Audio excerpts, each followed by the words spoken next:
wasn't one big moment, it was more a build-up of just me thinking it wasn't worth it to be in school. I didn't have a purpose of being there. I wasn't learning anything. It wasn't the teacher's fault. It was me not focusing in class because I felt like what I was learning wasn't helping me for what I wanted to do in life.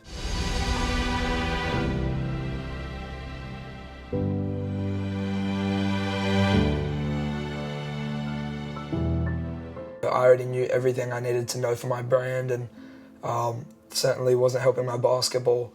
But yeah, I think it wasn't really any big event that happened, you know, that made me want to drop out. It was just, I didn't think there was a point in being there.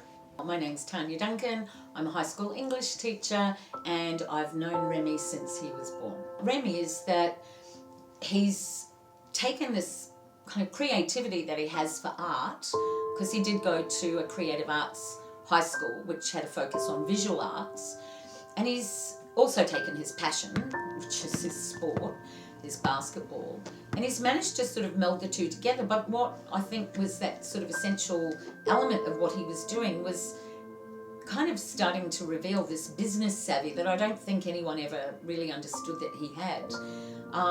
He's clearly understood the way that contemporary technology drives businesses now without really having to think too hard about it. I think people in my generation have to learn that stuff, because the way that we've seen business has always been that traditional business model.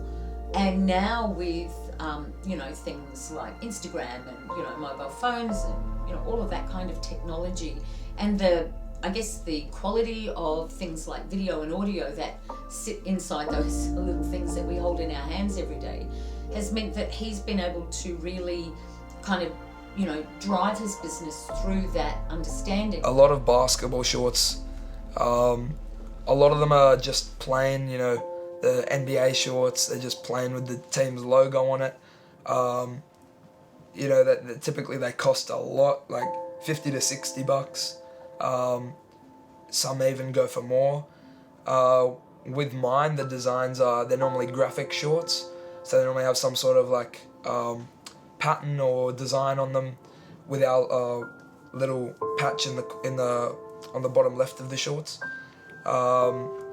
It's nothing crazy, but it seems to be what a lot of people, a lot of athletes, a lot of them, they like it, so I guess I'll keep doing it.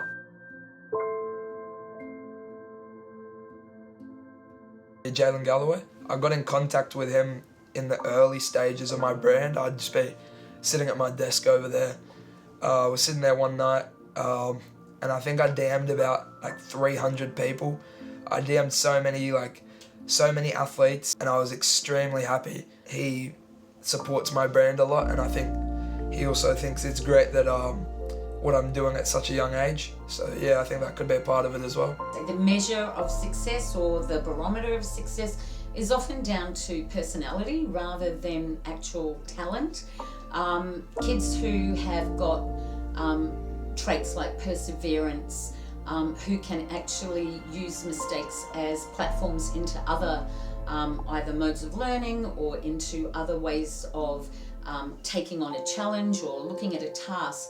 The ones who have flexibility, imagination, perseverance are often the ones that you tend to think are going to have more success later on after school.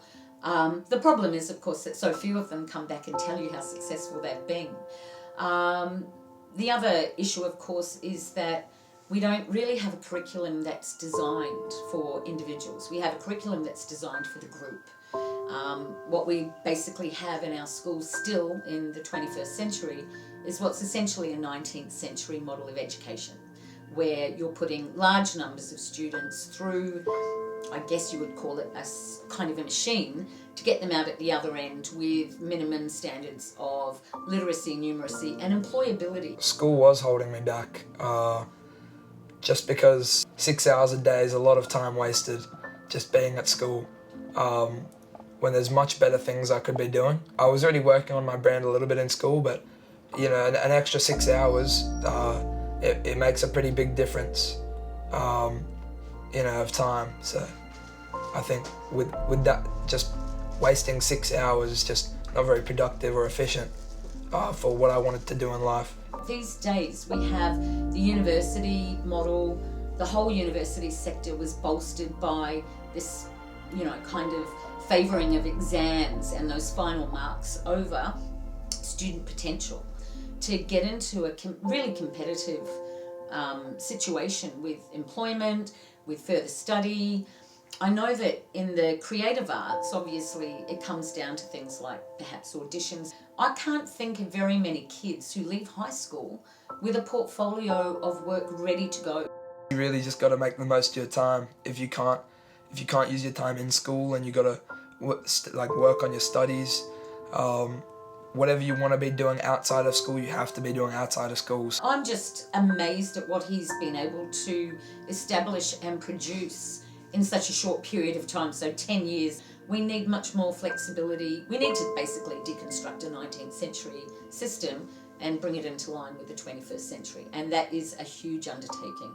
And it's going to take probably a couple of generations before we see anything like that turning up in Australian schools, as well as a massive amount of public funding.